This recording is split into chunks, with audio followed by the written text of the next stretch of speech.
in basic cognition, the dynamic of the person's worldview, their belief systems, what they hold to be true, their religious beliefs, their superstitions, are, in many and most cases, completely riddled with falsehoods, false cognition, things that a person has come to believe, but is not true. And the difference between basic and real cognition is where a person has begun to apply attention, again through the act of will, to introduce logic and reason into their cognitive process, and begun to weed out all of these superstitious faculties or superstitious qualities, so that the cognitive process is much clearer and purer. Essential cognition is where that process of running the cognitive reflex of the intellect through an even finer strain, so that when applied to oneself, rather than experiencing oneself as a accumulation of and a jumble of experiences that have been assembled over the course of one lifetime, or of course in reality multiple lifetimes, and registering oneself in relationship to externalized factors of perception. Essential cognition is a level of cognition where one apprehends oneself clearly and clearly sees and experiences directly that one's attention is divided into the four bodies of the physical body, the incredibly complex dynamics of the subtle physical body, the mental and causal body, and the presence of the supracausal body, which is that aspect of cognition that apprehends the ocean of consciousness itself. And ultracognition being when the intellect or the cognitive factor can settle directly on the dynamics of the ocean of consciousness, to the exclusion of the relative states.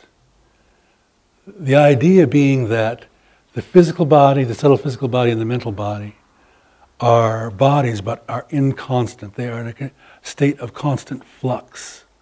And so as our cognition apprehends them, because they are in fluctuation, that intellectual experience or that cognitive experience is always fluctuating with its change.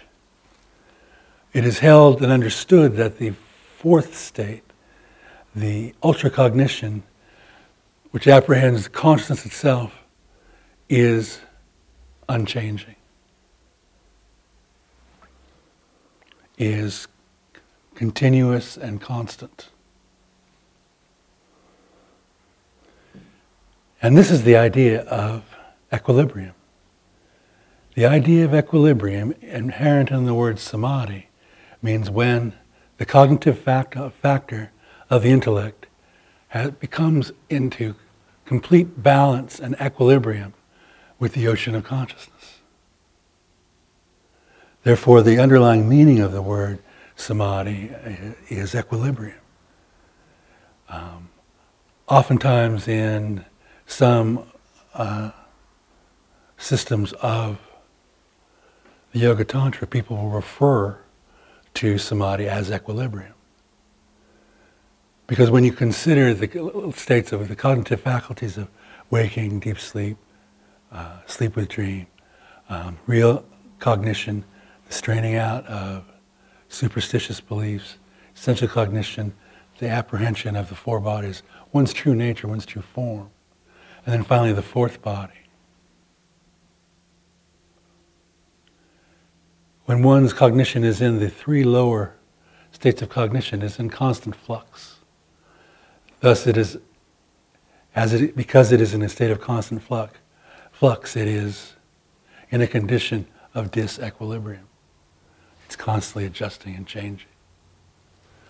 When one begins to apprehend the ocean of consciousness, because the nature of consciousness itself is unchanging, beyond conceptual flux, and even beyond intellectual basis of perception, one's intellect comes into a condition of equilibrium with the underlying truth of one's consciousness. This is the idea, this is the implication of the very term samadhi. Equilibrium. Where the fluctuating factor of cognition is in equilibrium with the constant state of consciousness, and they come into balance. When you think of this idea of equilibrium, it's very helpful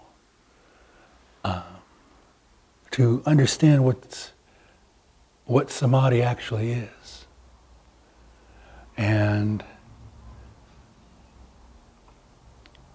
when you apply this idea, this concept of equilibrium, it's easier to understand the stages and states, or the stages and the states that go along with these various states of consciousness, of progressive and advancing samadhi that occur as equilibrium comes into a greater and greater